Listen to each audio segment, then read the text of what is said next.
Hello everyone, Radhe Radhe. तो देखो, बच्चों की छुट्टियां पड़ चुकी हैं तो घर में इतना सारा काम रहता है। पहले मैं रात में कटिंग करती थी, मैं दिन में कटिंग कर पा रही हूँ क्योंकि दिन में कटिंग इसलिए कर पा रही हूँ क्योंकि रात में फुर्सत नहीं मिल रही है। अब तो गर्मी इतनी पड़ रही है जिसकी वजह से है ना, पंखे में से बाहर निकलने की इच्छा ही नहीं करती। देखो अब मैं ये काट रही, सूट सलवार काट रही, ब्लॉग बनाने का टाइम नहीं मिला पर हाँ, फिर भी मैं सूट की कटिंग कर रही है। मेरे को आज 3 बजे तक देना है, दोपहर के 3 बजे तक।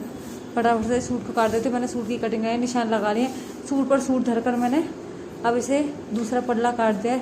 अब इसे मैं सही में फटाफट से बाजू निकाल लूँगी। ये मेरे बगल में ये इसकी बेल्ट है सूट की, तो देखो ये मैंने काट लिया है। अब ये ना सूट की बेल्ट मैंने काट दी है, ये मैंने इधर से बाजू काट दी है ये सूट की। अब मैं फटाफट से सलवार काट देती हूँ। सलवार काटने के बाद फिर मैं नीचे शॉप खोलूँगी। बहुत सारा काम हो जाता है जब बच्चों की छुट्टी पड़ जाती है। सबसे ज़्यादा बच्चे ही दुखी करते हैं घर में, कहते हैं कभी कुछ बनाओ कभी कुछ बनाओ। सारा टाइम तो ऐसे ही निकल जाता है।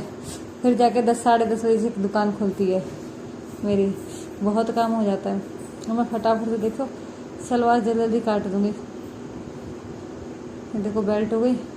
अब मैंने जो 2.5 मीटर कपड़ा है, 2.5 मीटर कपड़ा है, तो 2.5 मीटर कपड़े को बिछा लेती हूँ। बिछाने के बाद मैं इसे सीधा कर देती हूँ।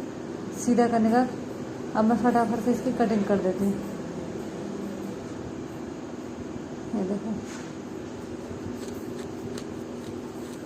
कपड़े को हम चौड़ाई में फोल्ड करके ही काटेंगे क्योंकि चौड़ाई में ही कपड़ा बिछाया जाता है। पूरे लंबाई में कपड़े की कटिंग नहीं होती। पहले देखो दोनों पल्ले को अलग कर दूँगी। दोनों पल्लों को अलग करके अब मैं निशान लगाना शुरू करूँगी। देखो 12 इंच का पार्ट रखती हूँ आगे का। फिर देखो निशान लगाया मैंने। मेरे को सलवार 37 की बनानी है, 33 का निशान लगाऊंगी। ये कलिया होगी मेरी 4। ये देखो चारों कलिया और पार्ट दोनों काट दिए। देखो इतने आसानी से काट लेती हूँ ना मैं, बहुत आसानी से। सबसे आसान तरीका होता है जल्दी, जिसको जल्दी सूट सलवार काटना होता है ना, वो इसी तरह काटता है जैसे मैं काटती हूँ। Guys bye bye.